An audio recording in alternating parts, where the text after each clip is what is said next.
what we're trying to achieve in life is happiness.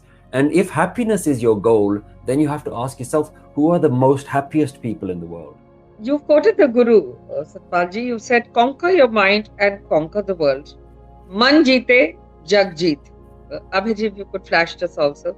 You talk about this in relation with breaking the cycle of suffering. Everyone who talks about overcoming the distractions of the mind only does so that they could achieve a materialistic aspect of life. Whether it is overcoming the chattering of the mind to get better grades, to be more productive at work, or to have better relationships. As you rightly mentioned, we want to conquer the mind to become the next Bill Gates. What is so limiting about this idea, and what is the correct way to conquer the mind? Or in other words, if you could tell us a little more about this. It's a shame whenever you see spiritual lines quoted by sometimes these life coaches or people who are trying to convince you that the more you gain in life, the more following you get. We talk about follow your dreams, follow your passion, live your best life. All of these sort of cliche slogans get thrown around, and a lot of the times they haven't understood that these great bachan of the spiritual masters are really about a different kind of happiness.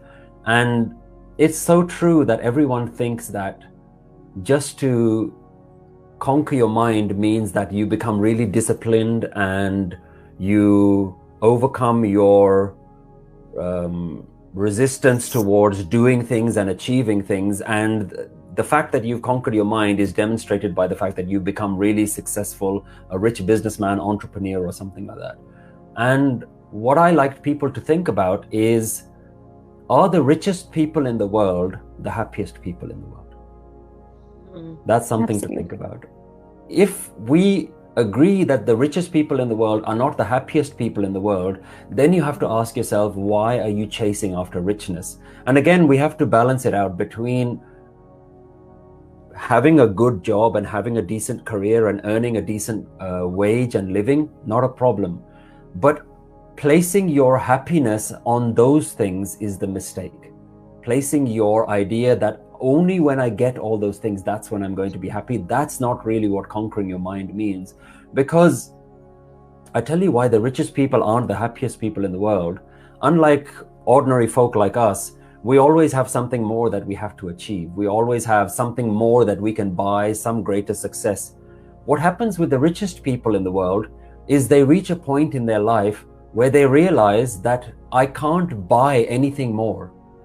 I've bought all the things. I've got all the Ferraris and I've got all the mansions and I've got all the following and the fame. The money and the things has bought me everything that I could physically buy, but still I'm not happy. And what happens is a lot of rich people then start going down a spiritual path, then start realizing that this was the path that I was brought towards society. And unfortunately with media and things, we're so bombarded by these ideas that you need to become more like this. You need to become the next Shah Rukh Khan, David Beckham, whatever it is. You need to be like them. We get these celebrities to sell us products so that we can feel like we're a little bit like that. And the reality is that they're all in the same position as us. They're all in the same mindset as us. So really, we have to understand that what we're trying to achieve in life is happiness. And if happiness is your goal, then you have to ask yourself, who are the most happiest people in the world?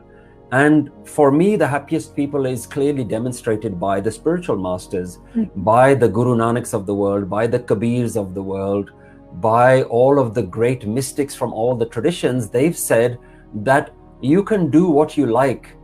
My happiness you can't take away from me.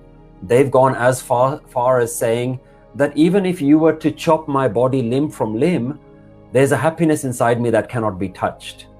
That to me is now the role model that we need to try and emulate. And we don't get taught these things in school. We don't get taught happiness studies. We don't get taught these are the masters of happiness. So how did they do it and how do we do it? You could do the same for other things, when if you're doing an MBA, you might be studying Bill Gates or you might be studying Steve Jobs and think, how did he grow his business? But we don't actually have masters on happiness. We don't have degrees on fulfillment.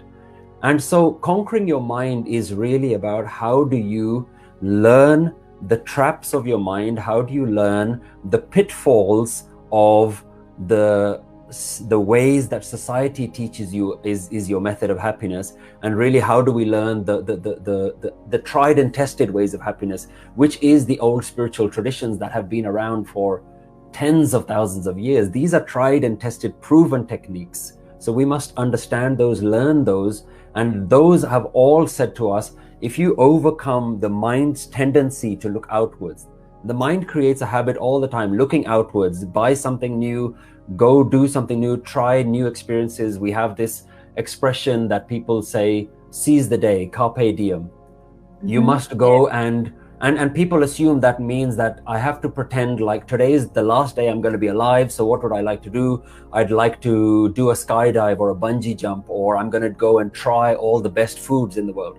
Again, going outwards because that's going to give my happiness. But really, if today was the last day that you were alive, the last thing you want to do is jump out of a plane. What you want to be doing is you want to be going within yourself and realizing, I was alive for such a long time. What was the opportunity that was presented to me? Did I really know what this is? And the reality is, most people think they know themselves, but only when you start to study yourselves, then you realize that you haven't understood yourself at all.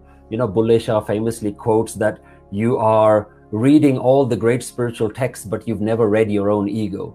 So these are the things that the spiritual masters have always tried to say. Go inside yourself, control your mind's tendency to think about happiness as outside, and start looking within yourself. So for me, control your mind is never about material success. It's more about mental resilience, being able to overcome your mind's basic habits, doing what it's always doing, and actually going and finding something deeper inside you.